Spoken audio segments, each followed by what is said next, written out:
Selamat malam. Ini perkenalkan, nama saya Abdur Kandimila dengan NIM 2121-038. Di video kali ini saya akan membahas sedikit tentang karakteristik sosial dan ekonomi lokal dalam masyarakat Sumba. Video ini dibuat dalam pemenuhan tugas Kapita Selekta Sumba. Ada 3 jenis interaksi sosial ekonomi yang dilakukan dalam bentuk pertukaran, yaitu ada yang pertama yaitu resiprokal, yang kedua barter, yang ketiga itu menjual. Ketiga interaksi ini dibedakan menurut pola jaringan sosial di Sumba yang secara umum dibagi menjadi 3 kelompok masyarakat, yaitu pola jaringan sosial di Sumba. Yang pertama yaitu kelompok kita-kita. Kelompok kita-kita ini bisa berdasarkan kabihu atau keluarga inti. Terus yang kedua yaitu kelompok bukan orang lain.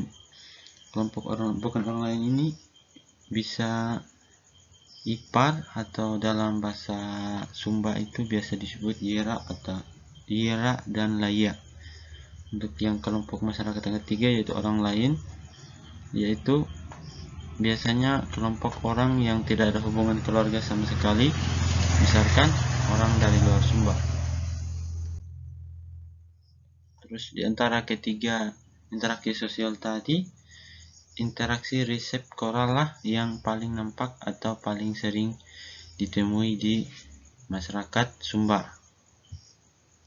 di mana resiprokal ini adalah cara pertukaran barang dan jasa yang bertujuan menimbulkan kewajiban untuk membalas pemberian tersebut, sehingga menjadi suatu mata rantai yang berkesinambungan atau timbal balik.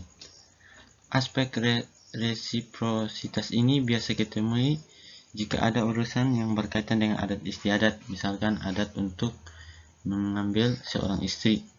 Pasti kita akan mengundang keluarga-keluarga dan warga sekitar yang kita anggap dekat untuk ikut dalam musyawarah atau dalam bahasa Sumba disebut ini pahamang, untuk membahas proses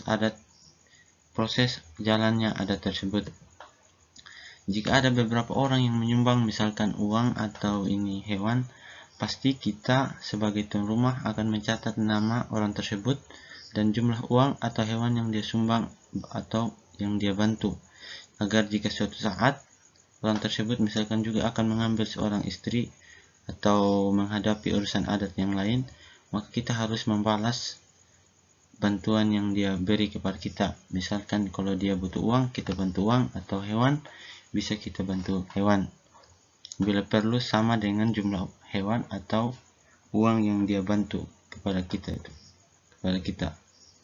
Dengan begitu, kita dapat menciptakan dan memelihara hubungan sosial yang berkesinambungan. Ya. Jadi sekian ini hasil pembahasan saya. Terima kasih.